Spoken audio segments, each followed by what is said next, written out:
Common Core doesn't put any test in place. So Common Core is your set of standards that you're teaching at a particular grade level.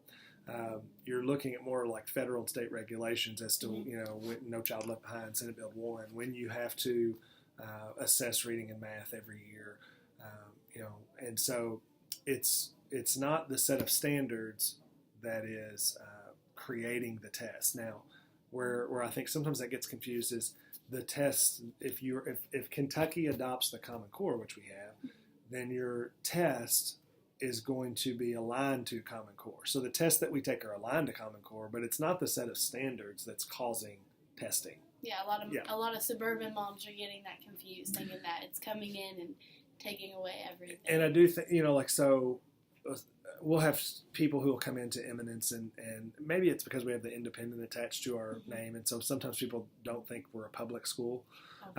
And so when I do tours, sometimes I'll get a parent who will say, well, you all don't teach Common Core, do you?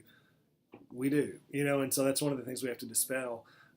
But again, we take the test at the end of the year. It's looking at the calendar, so we're looking at the last 2 weeks of May, and that's the time we focus on the state test. Other than that, we don't focus on the state test. You went to school here, so you remember there wasn't a lot of like test prep going on in your classes. No, just ACT. Yeah, and so I don't see the link in like because we have Common Core, we have more testing. Mm-hmm. There are schools who focus, no matter what the standards are, when there's that test at the end of the year and there's that accountability piece attached to that, they're going to put a lot of emphasis and a lot of focus on whatever test that is.